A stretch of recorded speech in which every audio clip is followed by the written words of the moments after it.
Had a great time over the weekend in Kentucky, are words that generally don't happen real close together. And it wasn't just because middle schoolers walk around in that state with shirts on that say, I love KY and don't get the joke. Actually, this past weekend, the Tri-State Freethinkers were doing what I believe was their 4th annual protest of Ken Ham's testament to genocide, incest, and homophobia, the Ark Encounter theme park. And I'm not sure how many people showed up exactly or how it compares to their other protests, but I can say that we looked pretty damn impressive lined up along the sidewalk on the way into the park.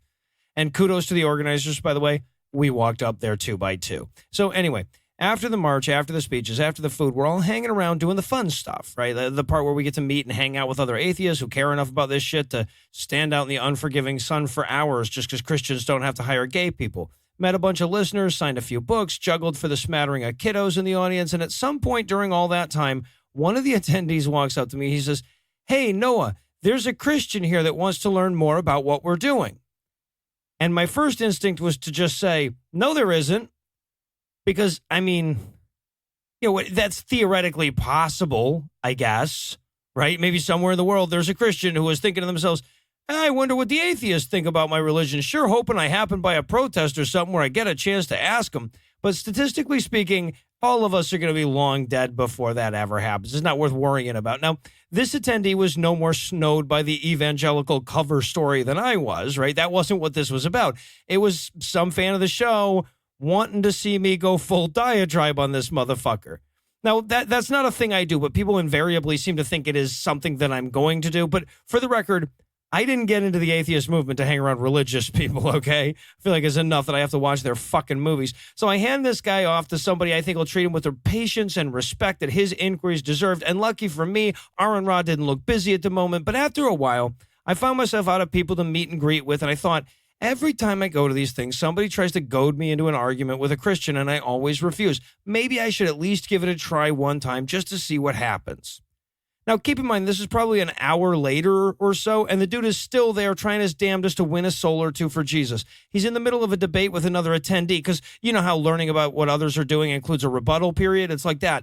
And I come up and I'm like, waiting my turn. But the first sentence out of his mouth is so stupid that I literally cannot hold my tongue. Look, as much as I try to avoid these kind of debates, I've gotten into plenty of them, and I recognize exactly what's happening, even as I walk in with no context. The Christian has just been presented with some argument that is way more convincing than anything he'd prepared himself for, and he's flailing, right? He's worried he's about to fail his Lord and Savior, so he's just saying whatever he can to stem the bleeding. And here's the actual sentence he's saying when I walk up, sans context as it was presented to me. He says, I was raised to believe that saying that what you know is better than what I know is to put yourself on a pedestal. And that was as long as I could remain silent. Now, I don't know. I could have let him finish his sentence. Maybe it was going to end with, which is obviously insane bullshit, and the person who told that to me is now in a home for their own protection after insisting that, their airplane could fly as good as those fancy ones down at the airport. But since there's virtually no other way to finish that sentence without it being fucking stupid, and since that didn't seem to be where he was going, I cut in because I found it hard to believe that he actually thinks he lives in a universe where it is immoral for one person to know something that another person doesn't. Now, I didn't get a chance to say all that. I got as far as but. Because as soon as I got to but, he cut me off. He says, you have to let me finish. And as you might have guessed about me, I'm not real good with sentences that start with, you have to. So I said, no, the fuck I don't. And I walked away. I mean, first of all, I didn't stop at your protest to find out what you think about things. You're a Christian. I already know what you think about things. It's Jesus. Right. And I also know what smarter people than you tell you you're supposed to think and what they think. It's not much better. I can't stop you from saying more, but I can damn sure stop myself from listening to it. But secondly, and more importantly, if premise A is obvious bullshit, you don't get to move on to premise B. I get to tell you that if premise A was true, you would be as good at telling me my wife's name as I am.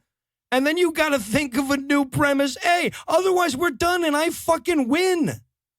So yeah, the debate lasted something like 11 and a half seconds. It wasn't the most productive debate in the history of atheist versus Christian interactions, but let's face it, it also wasn't the least productive. I mean, sure, the other speakers and protesters were doing a good thing. They were trying to educate him. They were listening to his questions. They were patiently explaining their rebuttals. Some of that might sink in. Sometimes it does, no matter how hard they resisted. Otherwise, nobody'd be listening to this shit. But, and I hate to keep beating this dead horse, what I did was also a good thing. Once in a while, Christians should be reminded that we have no obligation to listen to their bullshit if they're not going to play by the rules of logic. Their opinions are, as often as not, uninformed nonsense that they're making up as they go. And when somebody has the arrogance to think I have a social burden to listen to him just because he showed up at this thing and started talking, sometimes he needs smacked the fuck back down.